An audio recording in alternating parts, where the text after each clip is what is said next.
So, folks, there is a political party called the Democrats, and, well, they're up against another political party called the Republicans. And the Republicans currently have defeated the Democrats pretty handily across the board.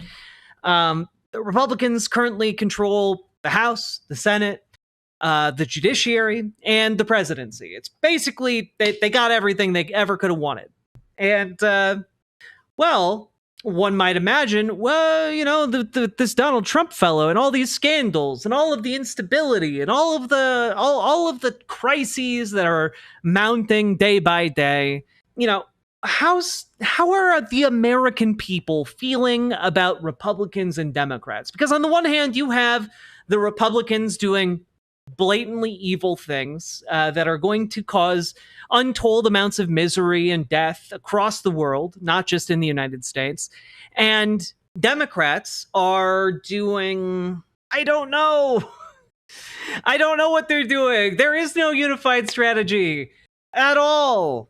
On the one hand, you have apparently the majority of Democrats throwing up their hands and saying, yes, let's listen to what's the name of that guy that they all listen to, who's old as dirt, speaks with a southern accent, and tells them to do nothing.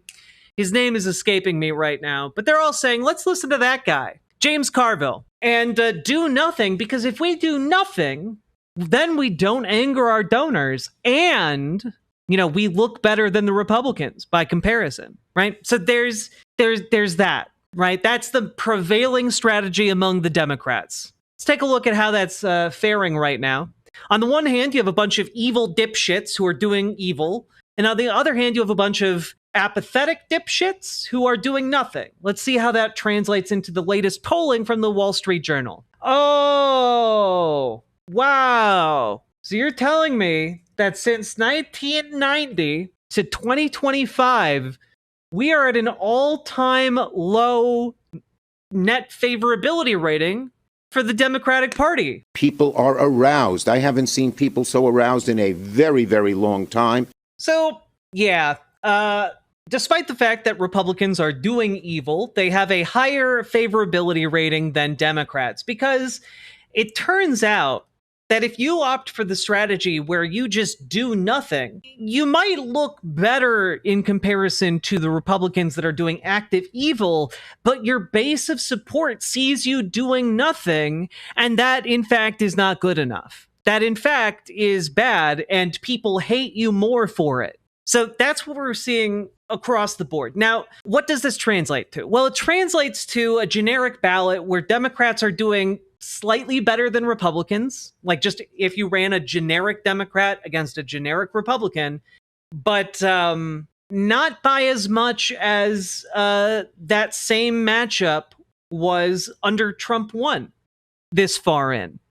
After Trump won the first time, Democrats had a higher approval rating. They were doing better on the generic ballot. So it turns out that this strategy that Democrats have been pursuing for 15 years now is actually not yielding any results. And it seems like some of the people in the party know that and are trying to shake things up a little bit. So here is, I actually haven't seen this yet, so maybe this will torpedo my entire thesis. Here's a new ad by Roy Cooper, who's the former governor of North Carolina, who's running for U.S. Senate in North Carolina. Let's take a look. When are we going to get a Dem to stand up and say that the party is incapable of fighting fascism and serving constituents, and they're willing to splinter it?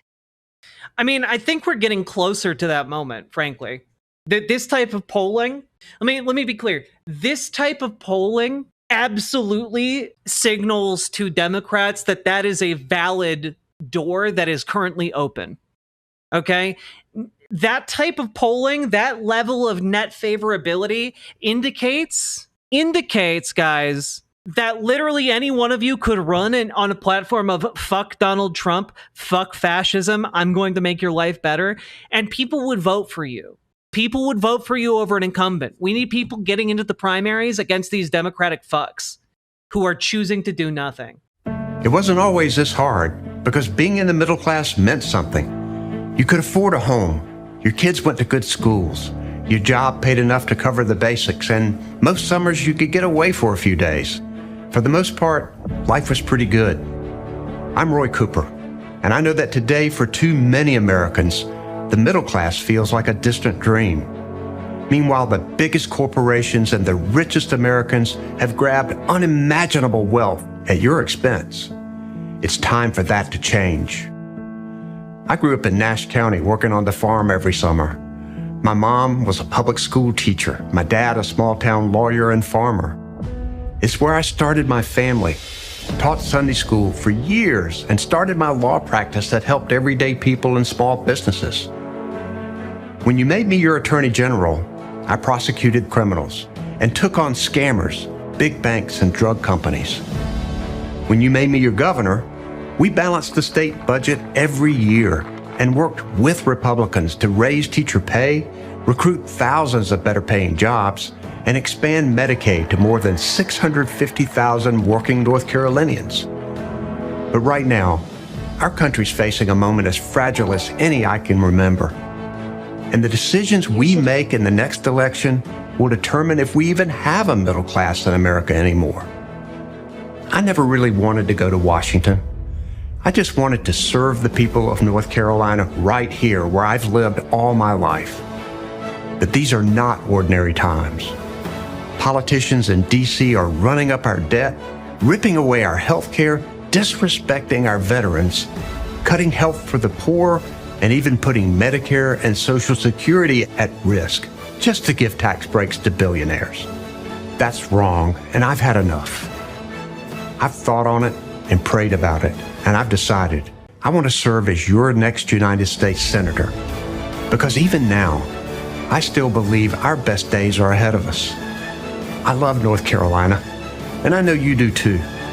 I need you to be with us, and I can't wait to see you out there.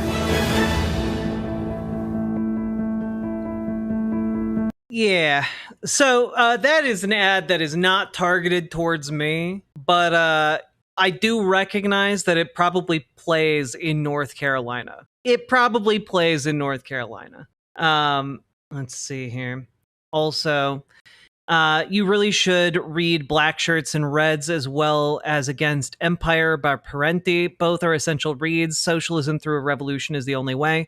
I guess my position is if you can't get enough people willing to like go to the polls, you're not going to get enough people willing to engage in any kind of revolutionary action. That's kind of my thing is if we can't even get a social movement capable of like getting people to go to the polls, then we're kind of fucked. And I guess if we're fucked in that way, then you get to try your way. When things get worse enough and hundreds of thousands of people die, I guess you'll get to try your way. My preference, though, would be that hundreds of thousands of people don't die and we're able to get a social movement together to prevent that and make things better. As a rural voter, I'm surrounded by people who'd eat that up. As long as the person had an R next to their name, it's going to be difficult for him to pull out those people. Yeah, I mean, like, that's the thing, right? There was nothing terribly confrontational about what he said. There was nothing, it was very, Southern Christian coded, which is probably necessary for a North Carolina, run. And I think that, I think that, like, this might play, but this seems to me, it reeks of the kind of, how do I put it? This reeks as politics as usual in the Democratic Party to me, right? That's what this reeks of to me. There's not a vision here. This is, let's bring back the status quo. And I don't think that plays for the vast majority of a lot of people, Well, Rob Adler, we can turn that around and be like, hey, that Martin Luther King Jr. was a Southern Christian, right? Like, understand that in America, we deal with a lot of different kinds of people from a lot of different kinds of backgrounds. And like, Some of them suck, some of them are great, but like we're going to have, if we're going to organize together, we're going to have to organize with an awful lot of different kinds of people. North Carolina Dems are great, despite how insanely gerrymandered we still make decent gains each election cycle. Plus, we've got a lot of strong figureheads like Roy Cooper and Jeff Jackson. Yeah, so like I'm kind of hopeful that this is a sign that like on the national level, there are going to be some contested seats that we are able to take in places like North Carolina with candidates like Cooper, right? I don't think that he's a great candidate on the national level, but in North Carolina, I think he plays, and that's important, right? That being said, we're also seeing a lot of other Democrats starting to act a bit out of character. Let's take a look at this. This is from earlier today, right? This, to me, is the problem with Democrats in America right now, is we're willing to be complicit to Donald Trump to let this pass through when we have all the leverage right now there is. These bills passed unanimously out of the Judiciary Committee weeks ago. And my colleague from New Jersey, I have respect for him. He's on the committee. He voted to pass these bills. He had an opportunity at that time to present this amendment. This is the first time we're ever hearing about it. Oh, interesting. They didn't show the spicy part. They didn't show the spicy part. Here, let me grab that. From Minnesota. Mr. President, I want to thank the Senator from Nevada for her work in trying to bring these bills to a vote on the floor. I want to thank the club really shaming the state of Minnesota here. Thank Senator Grassley, the chairman of the Judiciary Committee. I want to thank Senator Durbin, who is there, the ranking member of the Judiciary Committee, someone who has, by the way, been a leading voice on immigration for years in this chamber. One of the things I don't understand here is that we have committees for a reason, and we have hearings for a reason. And you can't do one thing on Police Week and not show up and not object and let these bills go through and then say another a few weeks later in a big speech on the floor. So I like to show up at the markups, and I like to make my case, and I will. How dare you skip Police Week out of all things? Have you no decency, sir? We all showed up for Police Week. Where were you? Note that Senator Booker objected to my police reauthorization bill, the cops funding, the Clinton cops funding, long before Donald Trump came into office. Yeah, by the way, this is all over funding for cops. So this is not just about this. This is a long dispute over this type of funding. Funding that I think is really important right now. Our country's law enforcement professionals do some of the hardest and most important work out there every day across. I cannot believe in 2025, as people are being fucking black bagged off the streets, we're seeing like this level of capitulation on yes, we need more funding for police. Well, you know, how else are they expected to safely black bag us? It's nuts. It's crazy. America, we ask them to put everything on the line to keep us safe. We ask them to run towards danger and to guide others to safety. And every day across America, they put on their uniforms, their bulletproof vests, their badges, and they get to work. No, it's not sexism, shoot bang. You despise Amy Klob because the Klob is despicable. We need to have their backs, and that's what this package of bills does. By the way, bills supported out of the committee from some of the most liberal senators and some of the most conservative senators in this body. We came together. Wow, bipartisanship in the era of Trump. How novel. There were bills we would have liked to include that we did not. And if the objection is based on some of this horror show that's going on out of the White House, I agree with that piece of Senator. I agree with that, but you know, we gotta give the police their money. How else are they gonna get their special treats? Senator Booker's points, and I have been equally vociferous in taking on this administration. Yeah, but what have you actually done? It's not enough to be vociferous about it. You actually have to do something about it. But all of these bills came out of the committee unanimously, and I think they deserve that support on the floor. These bills help fund grants for mental health services for law enforcement. And by the way, if this issue, which I agree with Senator Booker on, about that all these states should be treated the same, well, then I suppose then he will be voting against all of this funding for New Jersey unless this is changed. So we should be watching for that for every single vote instead of just these bills that are in front of us that were supported unanimously out of committee. Grants that help law enforcement combat child sexual exploitation. Grants to help address the recruitment and retention crisis that is plaguing local law enforcement. Senator Cortez Masto's bill, as she explained, would help support the families of fallen law enforcement officers who were targeted and attacked because of their service as law enforcement. My bill, which has been now objected to, so I'm not going to mention it separately or ask for it to be called up separately. No, she does sound like she's about to cry. It's embarrassing. My bill, the Retired Law Enforcement Officers Continuing Service Act. All I can think of whenever I see her is that the reports that she was like breaking clipboards and threatening staffers when she tried to make a stab at being president. Ay. This is a deep cut someone will surely understand. Wait, much like in the N64 game GoldenEye, the Clob is both extremely weak and will cause us to die. Gaver G, thank you for the $5 dono. With Senator Grassley, I understood. would make sure that law enforcement agencies can continue to utilize the skills that talented law enforcement retirees have built up over their career of public service. There are many retired law enforcement officers who want an active retirement and are eager and ready to serve their community. This might sound like small ball, but when we are looking at how we're going to build up these police agencies, when we don't have enough police, when they're out there at these scenes getting shot at, we've got to be creative in terms of the ideas. And I believe strongly we're going to see another president in the future. We're going to see out of these next elections a check. God, I hope so. God, what a rosy thing it must be to live in the brain of one of these like centrist do-nothing Democrats. What an incredible experience it must be to be so utterly like isolated from like the consequences of the fascist overreach of the Trump administration that you're like, yeah, guys, don't worry, we'll definitely have great elections again. We're gonna go out and get them with a lot of gumption, folks. And it's just like, bitch, you're one of the most powerful political figures in the country. Do something about it. Like, genuinely stand up and do something about it, you useless fuck. On some of this, but for now, I want to get these programs started. This bill would allow law enforcement agencies across the country to keep using their expertise to review video footage, to solve carjacking cases, or help cyber and financial crime investigations. This bill will also help train the next generation of law enforcement officers.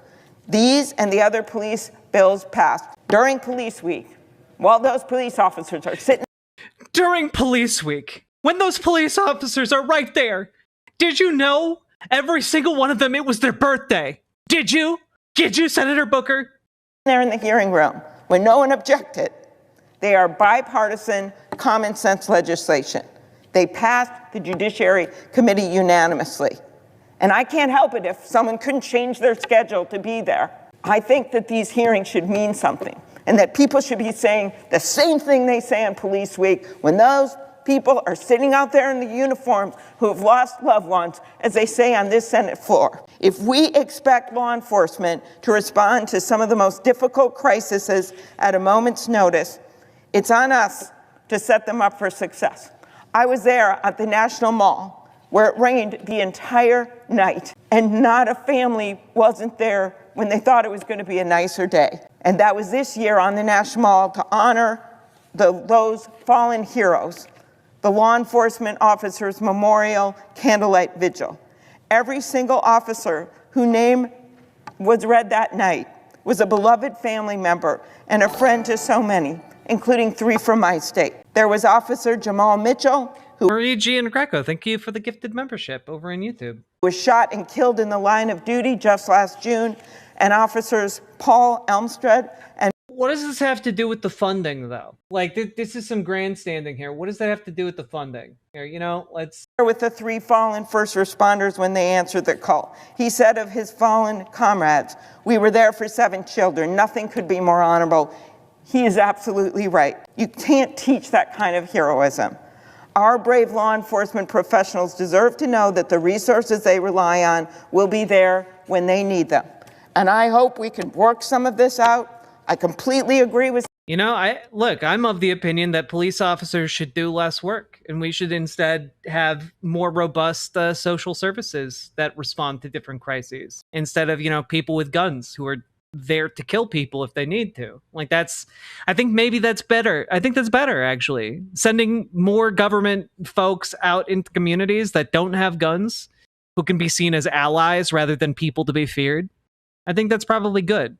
But at least she agrees that the White House is sending a lot of nonsense out into the world. Again, these do-nothing Democrats are awful. Just awful. Senator Booker about what this administration is doing. But you can't just pick out a few bills that came out of a committee and say, I'm going to stop those, and then allow for other bills that fund other parts of your budget in your state. Thank you. Senator from New Jersey. I was just called out by name, and I want to respond. This is what frustrates me. I've passed numerous pieces of legislation for our police officers. I partnered with... Now, I do want to say, I'm not a huge fan of Cory Booker, especially after his filibuster speech and then the immediate book tour he did about said speech. Not a fan of that. And I'm not a fan of a lot of the moves he's made recently. But I do kind of appreciate this fire. Chuck Grassley, the incredible senator from Iowa, on a bill very similar to the one I support about police officers who fall in the line of duty. In this case, it was COVID.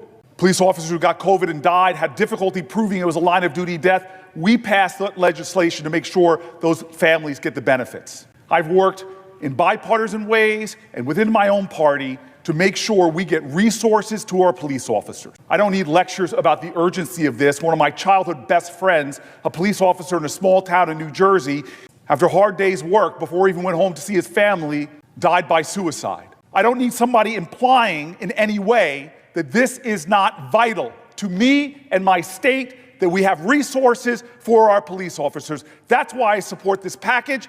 That's why I'm a co-sponsor of some of the bills in this package. But what I am tired of is when the President of the United States of America violates the Constitution, trashes our norms and traditions. And what does the Democratic Party do? Comply? Allow him? Beg for scraps? No, I demand justice. Somebody's implying that this to me is not about resources for my state. I will fight for Jersey every day, every night. And when it comes to the police officers of my state, anybody who implies that something is going on other than my allegiance and fealty to the safety, strength, and protection of my police officers, because they protect me and everybody in this body. I want him to fight Amy Klobuchar so bad. This is a call, folks. The Democratic Party needs a wake-up call. I see law firms bending a knee to this president, not caring about the larger principles, that those free speech rights, that you could take on any client. Why are you bending the knee? I see universities that should be bastions of free speech bending at the knee to this president. I see businesses taking late-night talk show hosts off the air because they dare to insult a president. I see people who want mergers suddenly think that they have to pay tribute to this president. And what are the very people here elected to defend the Constitution of the United States saying, oh, well, today, let's look the other way and pass some resources that won't go to Connecticut, that won't go to Illinois, that won't go to New York, that will go to the states he likes. That is complicity with an authoritarian leader who is trashing our Constitution. It's time for Democrats to have a backbone. It's time for us to fight. It's time for us to draw lines. And when it comes to the safety of my state being denied these grants, that's why I'm standing here. Don't question my integrity. Don't question my motives. I'm standing for Jersey. I am standing for my police officers. I'm standing for the Constitution, and I'm standing for what's right.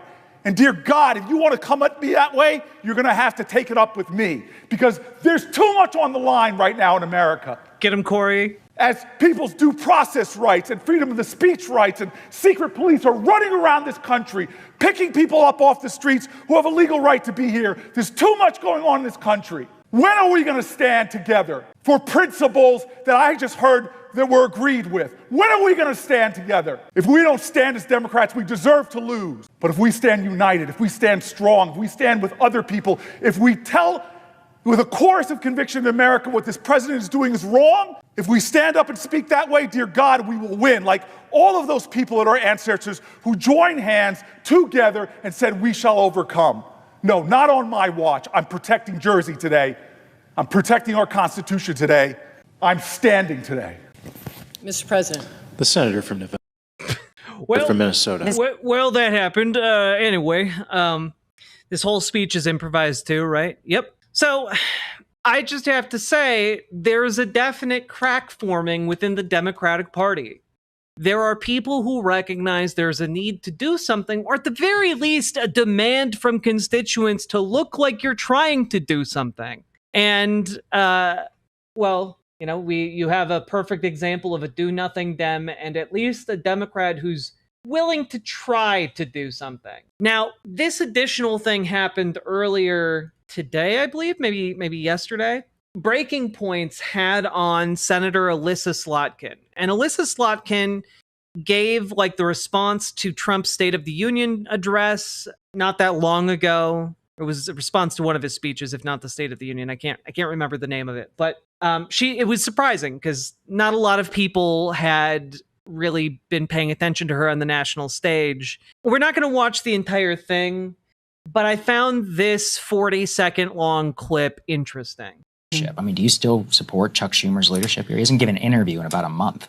I didn't know that. Yeah. I mean, for me, I've now served in the Senate for 6 months, in the House before that.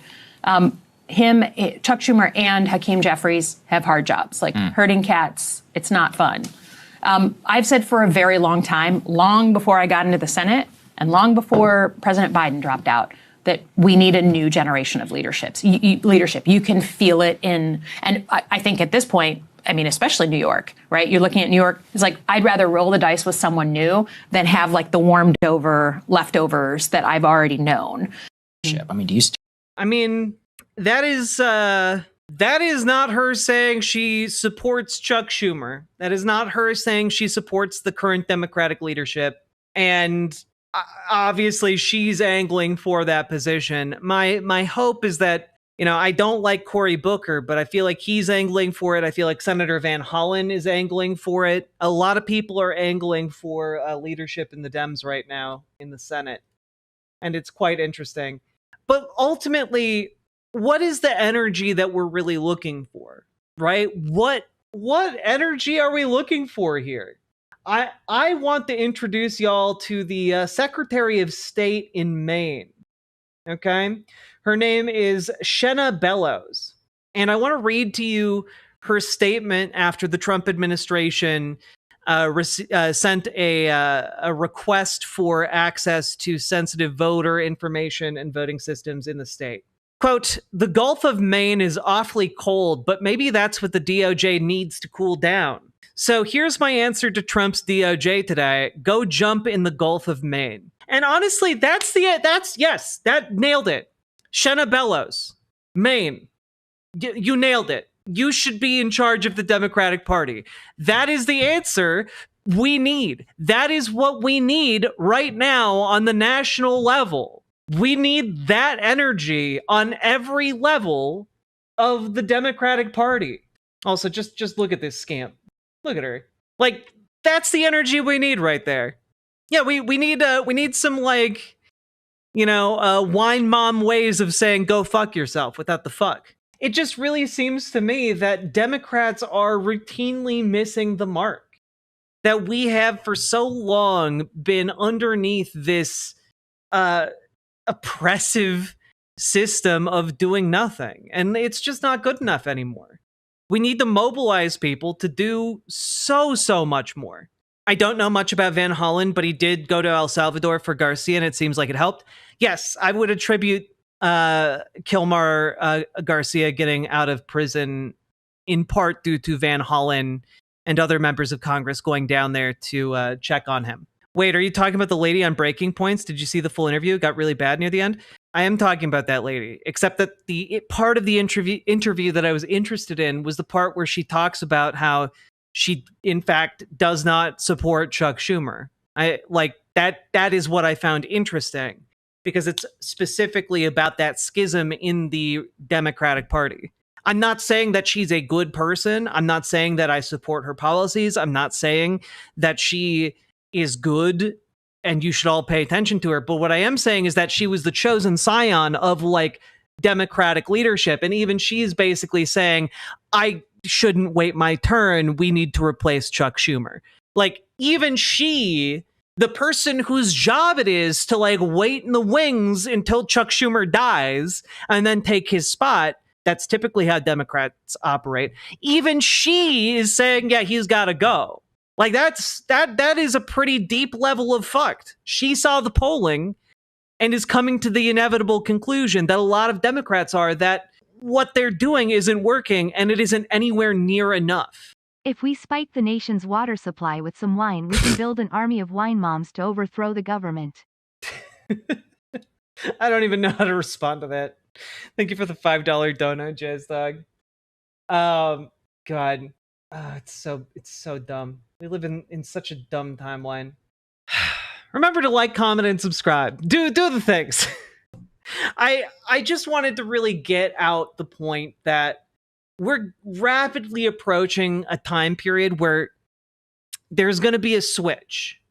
And I think to some degree, we've already seen that switch get flipped, because it's not that long now, guys. We're about a year away from the midterms. And Democrats are switching into, oh no, we need to pay attention to what the polling is. Oh no, what do our constituents are mad as fuck and don't want to vote for us? Wait, we have primary challengers we need to worry about? Wait a minute, they want us to say we're doing things and then actually do them? Oh shit, oh fuck. Like, yeah, we're the switch is now starting to flip for some people, and it's going to be a little bit for it to switch on everyone, but a lot of people are realizing the midterms are coming, and that's going to be a big problem for a lot of Democrats who have done nothing. Did I see Elise Stefanik talking to Crystal Ball? Oh, we just played a clip from that. Wait, I didn't see the whole thing. She started talking about how capitalism is awesome because her family got rich off a hot dog stand. Then you look into it and her dad owns fucking Ballpark Franks. She's like the heiress of like a hot dog dynasty. That's insane. Yeah, Alyssa Slotkin. Sorry, not Stefanik. We live in such a dumb time. The hot dog If heiress. they're this worried about primary challenges, imagine what they'll do when secondary challenges happen. Honestly, though, folks, go run for something. Go run for something. That graph of like Democrats being negative like 50% on a favorability. Go run for something. The bar is in hell. Literally any one of you can clear it. Go run. Go join DSA. Go join your local Dems. Go join your Working Families Party. Go primary these motherfuckers. Like, you guys gotta go and do this shit, because guess what? People hate these guys. People hate these senators and Congress people who are just dedicated to doing nothing. They hate those guys. All my homies hate those guys.